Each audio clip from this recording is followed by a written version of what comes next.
Last time we have discussed about the concept of measurement. Now, today we are going to study about the new article that is called as unit.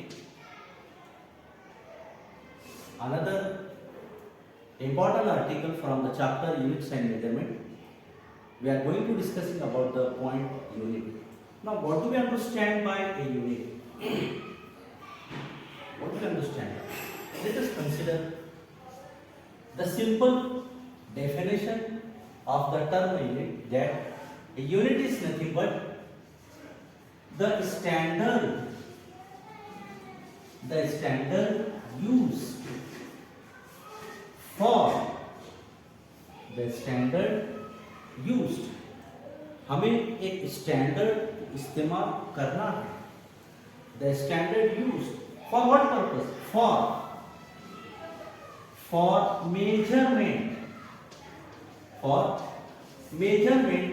of a physical quantity. Yes. What do we understand by unit? Unit is nothing but the standard used. हमें एक standard को इस्तेमाल करना पड़ेगा. For example, अगर हम shopkeeper के पास जाते हैं और उसको शक्कर मांगते हैं, तो शक्कर को मांगने का उसका एक अपना स्टैंडर्ड है.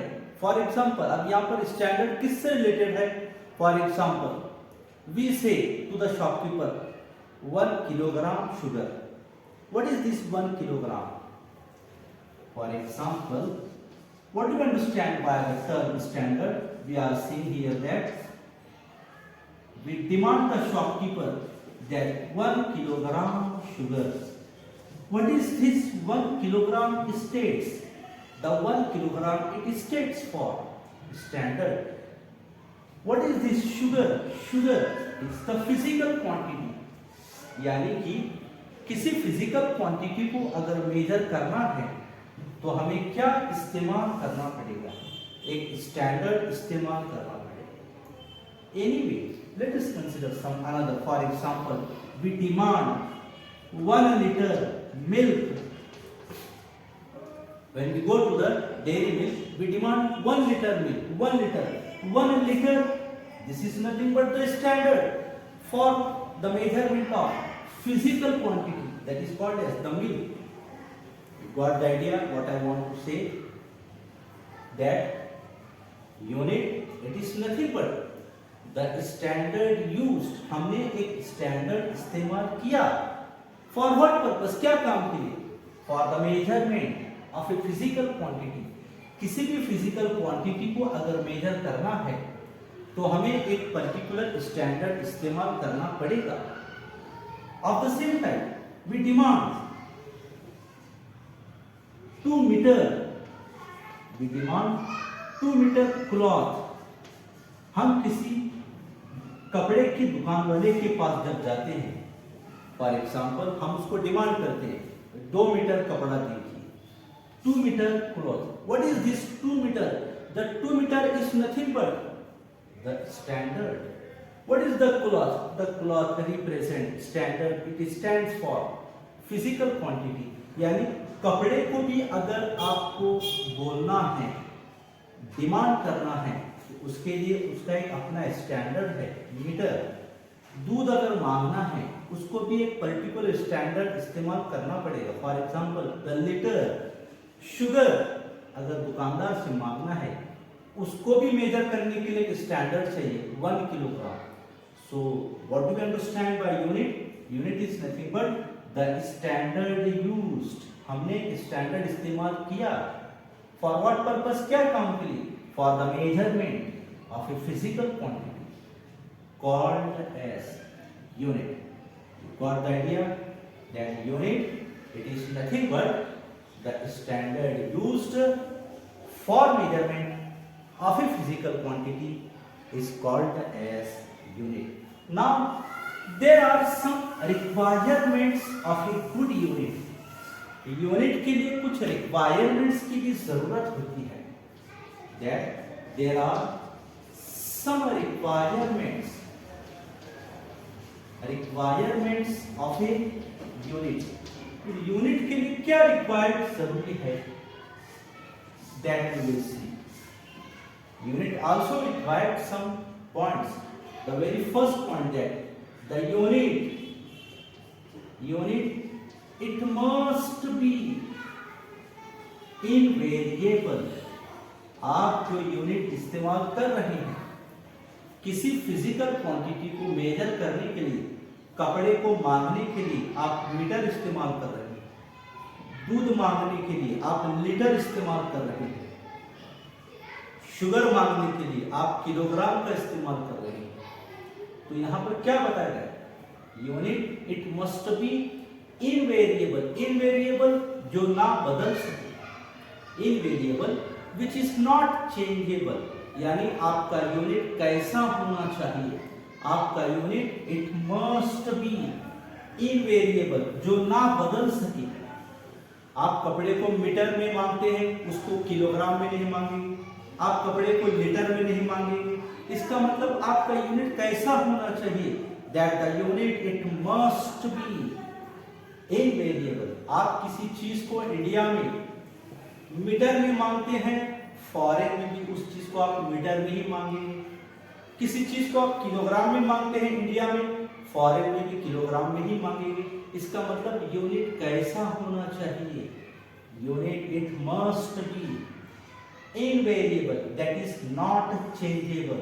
Okay, the second point, unit it must B suitable, यानी कि आप जो यूनिट इस्तेमाल कर रहे हैं वो यूनिट कैसा होना चाहिए, इट मस्ट बी सूटेबल। आप दुकानदार के पास जाकर कहते हैं, कपड़े वाले के पास कि मुझे 1 लीटर कपड़ा दीजिए, दुकानदार परेशान हो जाएगा कि भाई कपड़ा 1 लीटर में मांग रहा है, हाउ इट इज पॉसिबल, यानी how the unit it must B suitable. किसी फिजिकल क्वांटिटी को अगर मेजर करना है तो उसका जो स्टैंडर्ड आप इस्तेमाल करेंगे, जो यूनिट इस्तेमाल करेंगे, वो यूनिट कैसा होना चाहिए, इट मस्ट बी सूटेबल होना चाहिए। Third point, unit it must be easily accessible. Accessible यानी कि जिस चीज को आप लीटर में मांगते हैं, ओके, जिस चीज को आप लीटर में मांगते हैं, दुकानदार फौरन उस चीज को एक्सेप्ट करना चाहिए। जिस चीज को आप किलोग्राम में मांगते हैं, दुकानदार उस यूनिट को, उस स्टैंडर्ड को फौरन एक्सेप्ट भी करना चाहिए। आप लीटर में मांगेंगे दूध को तो वो दुकानदार एक्सेप्ट करेगा, आप दूध को किलोग्राम में मांगेंगे वो थोड़ी एक्सेप्ट करेगा, एक्सेप्ट नहीं करेगा। आप कपड़ा है, कपड़े को आप 5 लीटर कपड़ा दीजिए, it will not be accept. So how the unit it must be easily accessible, वो फौरन एक्सेप्ट करना चाहिए कि भैया हाँ ये चीज लीटर में है तो लीटर में ही उसको मांगा जाएगा, किलोग्राम में है तो किलोग्राम में ही मांगा जाएगा, मीटर में है तो मीटर में ही मांगा जाएगा। इसलिए क्या कहा गया, पहला ही पॉइंट आप it must B, unit it must B invariable, जो ना बदल सके। Unit it must B suitable, वो फिजिकल क्वांटिटी को सूट होना चाहिए।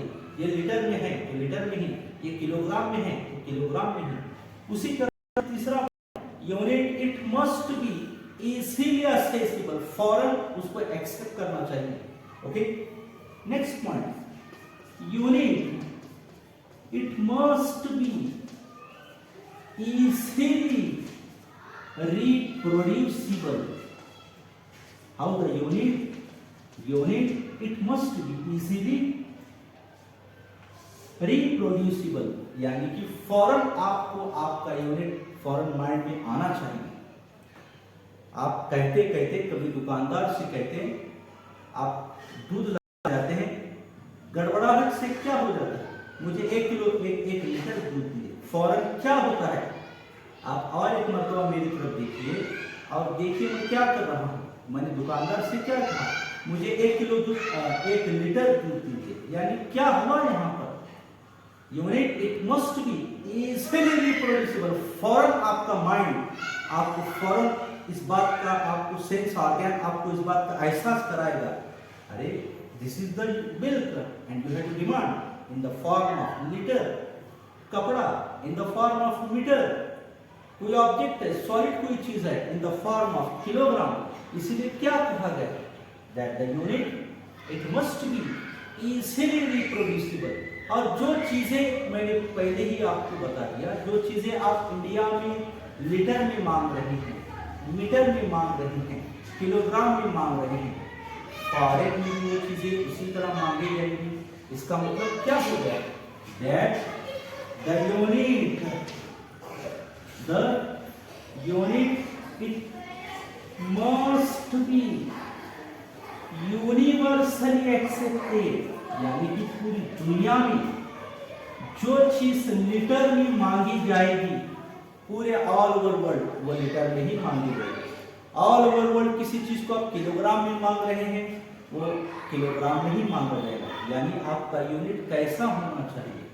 Unit it must be universally accepted. Okay, what do we understand by the requirements of a good unit?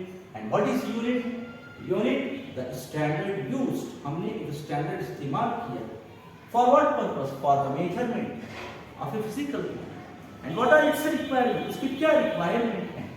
Unit it must be invariable, जो ना बदल सके। Unit it must be suitable. Okay.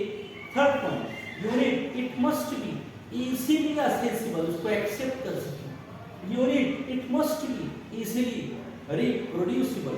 दोबारा phone आपको याद दिलाए कि इसको किस चीज में मानना है। Last point, that the unit it must be universally accepted. So just we have what is second point, what are its requirements of a good unit. Now the next point is that rules to write the unit, rules to write the unit लिखने के भी कुछ rules हैं। There are rules to write the unit. The very first rule, that full names, write the meaning of the sentence, watch it carefully. Full names of units are not written. Full names of units are not written after the name of a person. Try to understand the meaning. यहाँ पर क्या बात बताई जा रही है कि कभी भी यूनिट का पूरा नाम नहीं लिखेंगे। कब? After the name of a person. जो कुछ भी आपका आंसर आता है, फॉर एग्जाम्पल आपने किसी ऑब्जेक्ट की लेंथ आपने मेजर की, किसी ऑब्जेक्ट की लेंथ आपने मेजर की, समझो उसकी लेंथ है 25 सेंटीमीटर, आपको ऐसा लिखना पड़ेगा 25 सेंटीमीटर। तो रूल क्या कहता है? Full names of units are not written, यानी आपका आंसर ऐसा नहीं होना चाहिए। Got the idea? यानी कि सेंटीमीटर पूरा नाम आपको नहीं लिखना है। Which one is correct? The first one, this is the correct one and this is the wrong. यहाँ पर क्या समझ में आ रहा है कि हमने किसी ऑब्जेक्ट का लेंथ मेजर किया 25 सेंटीमीटर, लेकिन सेंटीमीटर को कैसा लिखा है हमने? क्या उसका पूरा नाम लिखा है? नहीं। सेकंड में मैंने पूरा नाम लिखा और मैंने इसको रॉन्ग किया। ये इसका मतलब क्या समझ में आता है? That the full names of units are not written after the name of a person. जब आप आंसर निकालते हैं तो यूनिट का कभी भी पूरा नाम नहीं लिखेंगे। ओके। सेकंड पॉइंट, जब यूनिट का पूरा नाम नहीं लिखेंगे तो फिर कैसा लिखेंगे? Use for a unit, for a unit named after the name of a person. अगर आप आंसर के बाद यूनिट को लिखना चाहते हैं तो कैसा लिखेंगे? रूल क्या कहता है? For a unit named after the name of a person use only capital initial letter. क्या बोला गया यहां पर? Use only capital initial letter. For example मैं यहां पर दिखला रहा हूं, यानी कि किसी ऑब्जेक्ट की लेंथ एल सी कैसा है? 25 capital centimetre unit. So this one is the method to write the unit after the name of a person. यानी कि जब आपका आंसर आएगा तो आप जब यूनिट लिखेंगे तो कैसा लिखेंगे? Use only capital initial letter. Centimetre का सीएम लिखेंगे, किलोग्राम का। उसी तरह से किसी ऑब्जेक्ट का आप मास मेजर करें, m is equal to it is 25 kg। Got idea? किसी ऑब्जेक्ट के आप उसको लीटर में मेजर कर रहे हैं, for example yes 25 litre in this. Got idea? यहां पर क्या बात बताई जा रही है? दैट पहला पॉइंट, पहला रूल क्या कहता है कि full names of units are not written after the name of a person. यानी कि जब आपका आंसर आएगा तो आप यूनिट का पूरा नाम नहीं लिखेंगे।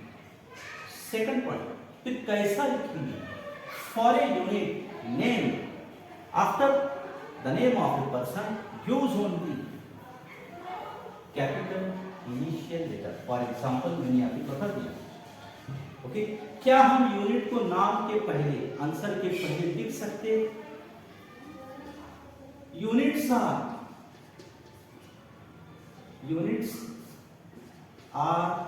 not written, units are not written before the name of a person।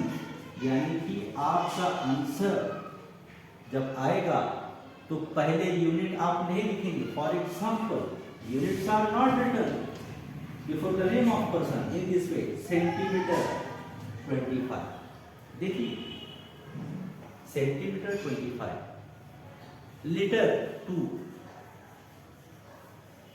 Kilogram 2। क्या आप ऐसा बोलेंगे बाजार में जाकर? हम क्या कहेंगे? मुझे 2 किलोग्राम शुगर चाहिए, तो हम क्या बोलेंगे? किलोग्राम 2 शुगर दीजिए, मीटर 2 कपड़ा दीजिए, लीटर 2 दूध दीजिए। ऐसा डिमांड करेंगे? नहीं। कैसा? For a unit name after the name of person कैसा इस्तेमाल करेंगे? Use only capital initial letter. For example length 25 centimetre, mass 25 kilogram. और यहां पर क्या बताया गया?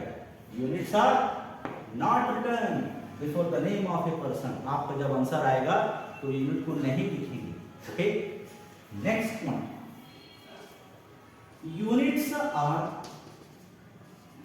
Units are not expressed in plural form. क्या बोला गया यहां पर? यूनिट्स को कभी भी प्लूरल फॉर्म में नहीं लिखेंगे। प्लूरल फॉर्म इन उर्दू वाहिद, जमा, एक वचन, अनेक वचन, सिंगुलर, प्लूरल। यहाँ पर क्या बात बताई जा रही है? यूनिट्स को कभी भी प्लूरल फॉर्म में नहीं लिखेंगे। फॉर एग्जांपल, आप दुकानदार को जाकर ऐसा तो नहीं लिखेंगे मुझे 5 लीटर्स दूध दीजिए, 5 मीटर्स कपड़ा दीजिए, 2 kilograms 2 kilograms sugar. Units are not written, not expressed in plural form. This is the rule. क्या कहता है rule? Units are not expressed in plural form. कभी भी यूनिट्स को प्लूरल फॉर्म में नहीं लिखेंगे। Okay, next point,